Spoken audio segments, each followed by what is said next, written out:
That's a lot of work. Man, you guys work hard. Yeah, we do. That's good. Sing high, play fast. And that one was sort of like 2 time signatures. It was Yeah, it kind of warbles or wobbles back and forth. Is warble a word? Warble's a word for bird song. Yeah. Am I speaking English? Birds warble. Yeah, well, I can understand why you're confused. I'm so confused. Yeah. But welcome. Lari and Joe, welcome. I'm so glad you guys are here. Thanks for having us. Yeah, no, it's exciting. Joe, I talked a little bit about your background before, but I think it's fair to say that you are atypical in terms of North Carolina banjo and fiddle players because you just fell in love with this other kind of music entirely. Yeah, I did. I guess that makes me atypical. I haven't met other banjo playing, fiddling North Carolinians that have the same proclivities, no. But there might be some. It's a big world. You never know. Yeah, it's not that big. It's a small world after all. Yeah, let's sing it together. I'm just saying you're a weirdo and you're the only one. I'll take that. Yeah, no, I think it's great. That's what everyone's always called me, a weirdo. No, so we're so happy you found this particular thing, and what an amazing confluence of mysteries that you found Lari in North Carolina. It's just, and we'll get to that in a minute. I want to ask you about the style of music that he plays. Is it called Llanera? Llanera music, yeah. Llanera music. El Llano is like a plains region. So the music's named after the plains region that it's played in. Yeah. And is it unique to Venezuela? No, actually it's played in Colombia too. So the Llano is between those 2 countries. Yeah. Yeah. And is that something you were aware of before you met? I was given in my earlier life when I lived in Spain, an Argentinian friend incidentally gave me a Llanera music CD, and I fell in love with it, but I had no exposure to that music until about 2016 or 2017, when a bunch of Venezuelans also fleeing the disaster of their country wound up in Buenos Aires, where I was living. So I heard Llanera musicians playing for the first time live, and it was mesmerizing. And then help me understand what's unique and what distinguishes it from other styles of music, Latin American, South American. The harp is like one of the principal instruments, and they also play this quirky guitar-like instrument called the bandola. It's like looks kind of like a bouzouki, I guess, but it's an interesting instrument. And the syncopation is unique, though it is similar to other Caribbean music styles.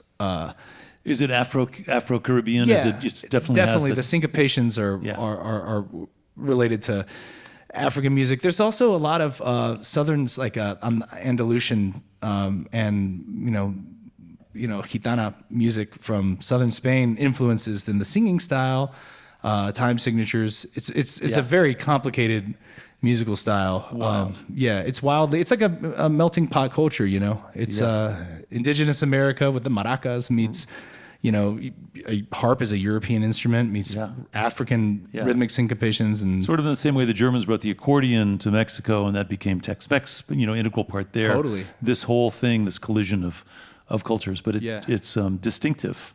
And it's just those 2 countries. It's string band music, except for the minor percussion, which is maracas. It's very similar to Appalachian folk music in that way. It's strings, cuatro, bandola, arpa.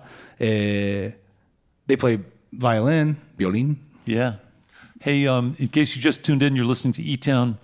I'm here with Lari and Joe, and we're talking about some very beautiful collisions of musical styles, and as most musical traditions are, So this is just an intense one because it's just the 2 of you, and maybe you can help me ask Lari some questions. Absolutely, I'd love to. So I'd love to know about if that is all true about you shining shoes and singing, and that's how it all got started. Él quiere saber si es verdad que vos limpiabas botas y cantabas simultáneamente.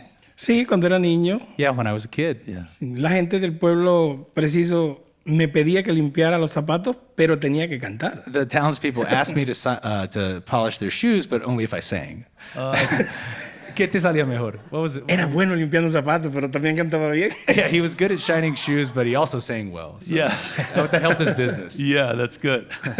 And I want to ask you about, fast forward to the time when you had a school and you were teaching lots of kids and you were celebrated and things were going pretty well. Hundreds of kids went through your school. Él quiere saber si ya en un momento dado ya tenías una escuela de música con cientos de alumnos a tu cargo, jóvenes, niños.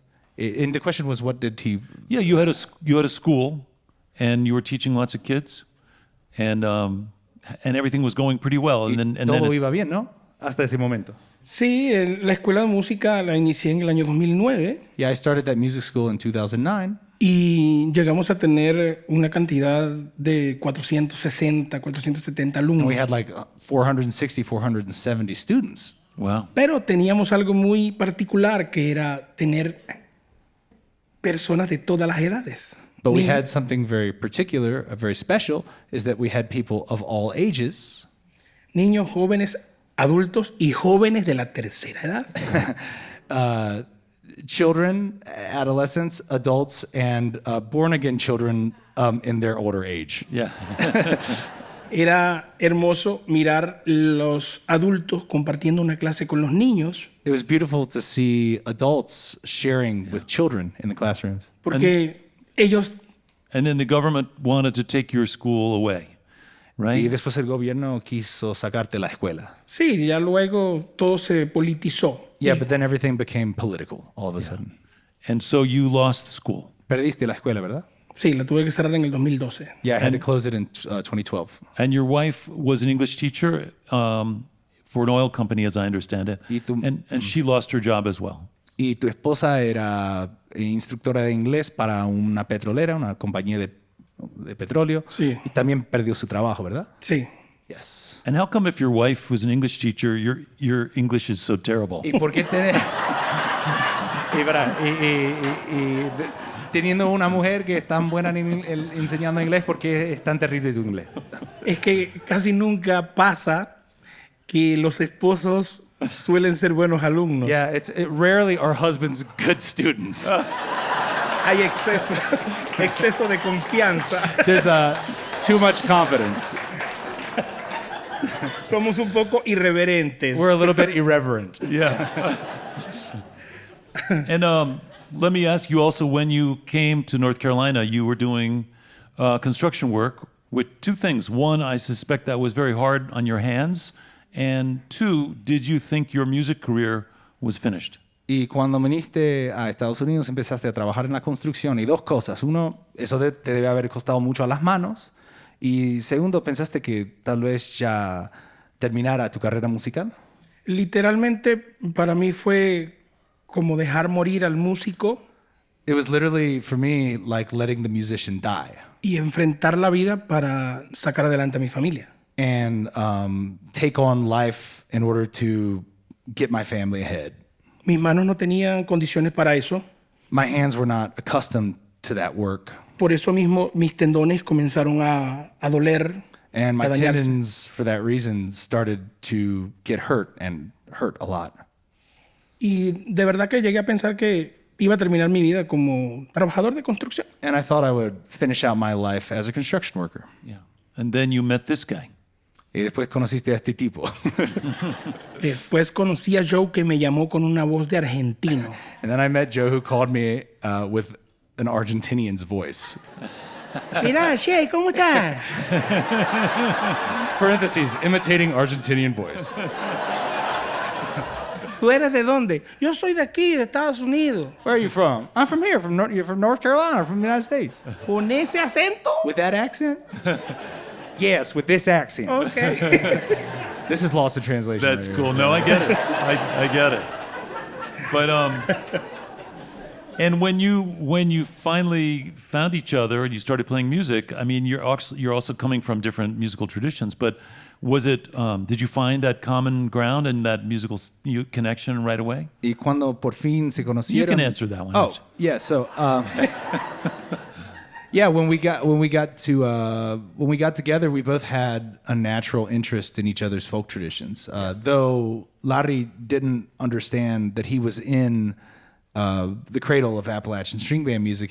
When we met, he's like, "Oh, you play that Wild Wild West stuff," in North Carolina. We were in Durham, and I was like, "No, bro, you're in it. This is the cradle of Appalachian music right here." And so then I took him to a fiddlers convention, the Mount Airy Fiddlers Convention, wow. and then he walked in and heard all the music just happening under Mother Nature, with like hugged by the stars and the trees, and just burst into tears. Wow. And he was Wow, amazing.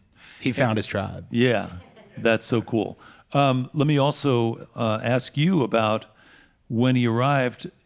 Before you guys met, he applied for asylum. Is that what happens when people leave countries that are falling apart and come here? The process, you apply for asylum. Correct. If there's grounds for an asylum case, his wife had faced political persecution and had been threatened, and their lives were in danger. So his wife entered into the put in an asylum application for the whole family.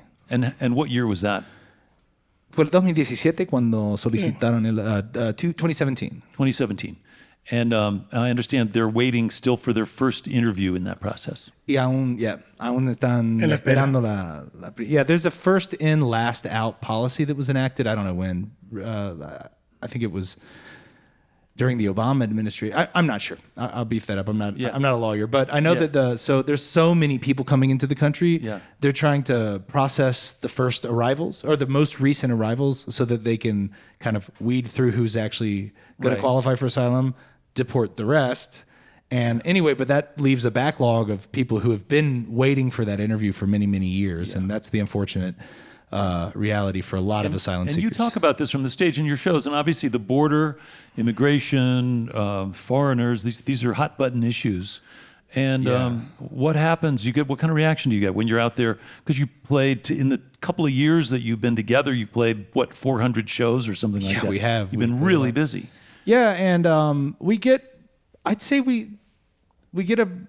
people hear Larry's testimony, and with him right in front of them, I think they react differently than they would if I just started proselytizing or talking or something. You know what I mean? It's, even though I don't consider it proselytizing, I consider it like testimony. Sharing, but nonetheless, like they see Lari and they hear his testimony, and it I think it registers with them. Yeah, I think people still are people, believe it or not. Yeah, somewhere in there. Yeah, and I understand you just got back not long ago from a trip to the border as well, right? Yeah, we're entering the 8th week of this current tour, and a couple weeks ago there was a break, and I went down with my friends in the Tucson area, the Green Valley Samaritans. I have some friends that work as volunteers on the wall, and I went to the wall with them and with a friend from Mexico, a nun who is this radical hero of mine who helps migrants.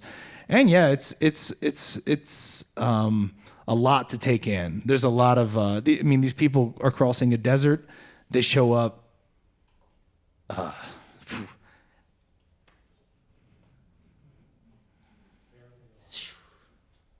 Tranca. Fácil. Is that a program? Because I think there's a lot of mystery around what the border is like. It's just volunteers, mostly senior citizens. Yeah. I work with a pastor. Yeah,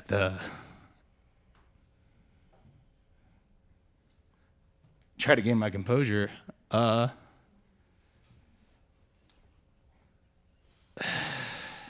You should go. See it for yourself, and then try not to see the faces.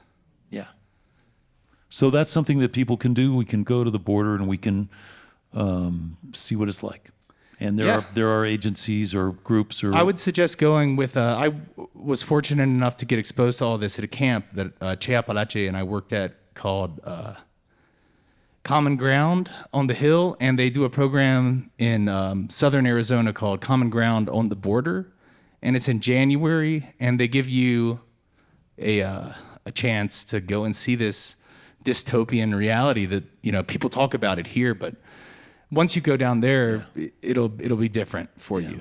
I have a first cousin who lives in Brownsville, Texas, and she spends every day going to the bridge and bringing food and medical supplies and helping people find care and try to help with paperwork and stuff. every day. And she's been there for years. So Yeah. I have to go down there and check it out. I haven't done it. Yeah, I mean, you won't forget the interactions that you have. You see people who are at the brink of death, and then you'll have this moment where you're sitting under a tarp in the desert with some Samaritans, mostly in their 70s and 80s, 60s, 70s, and 80s, retirees that moved down to the desert.